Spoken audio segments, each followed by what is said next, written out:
ওমর রাদিয়াল্লাহু তাআলা আনহুকে আল্লাহ রাসূল জিজ্ঞাসা করছেন, আমাকে কেমন ভালোবাসো ওমর? যে আল্লাহ রাসূল, আমার স্ত্রী, আমার পুত্র, আমার সম্পদ, আমার দুনিয়া, আমার ব্যবসা, আমার বন্ধু, যাহা কিছু আছে সব কিছুর চেয়ে আপনাকে বেশি ভালোবাসি।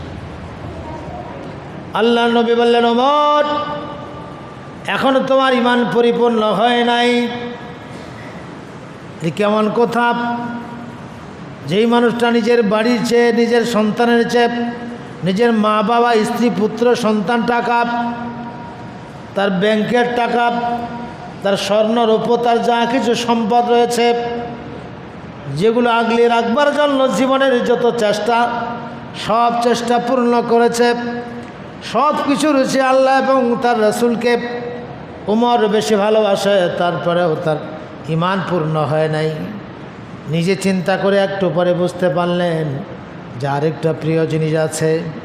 মানুষ যখন সমুদ্রে পড়ে যায়, বন্ধুর সঙ্গে একসঙ্গে চা খেয়েছে, রাত জেগেছে, সমুদ্রে যখন উঠাডোবা শুরু হয় তখন আর বন্ধু থাকে না, তখন বন্ধুকে ঠেলে দিয়ে নিজের জান বাঁচার জন্য রওনা হয়ে যায়।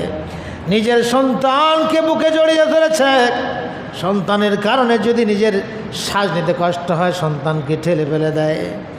এটাই হলো দুনিয়া। আল্লাহ রাব্বুল আলামিন তার রাসূলের মাধ্যমে হযরত ওমরকে জানালেন, ওমর, এখনও তোমার ঈমান ঠিক হয় নাই। হযরত ওমর বুঝতে পারলেন যে আসলে এই ভালোবাসা নয়, তার চাইতেও বেশি ভালোবাসার প্রয়োজন। একটা জীবন এখন বাকি আছে।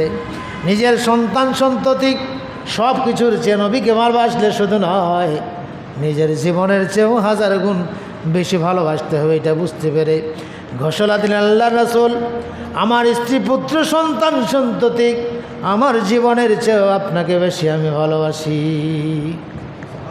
মানে ইসলামকে ভালোবাসি, মানে আল্লাহ।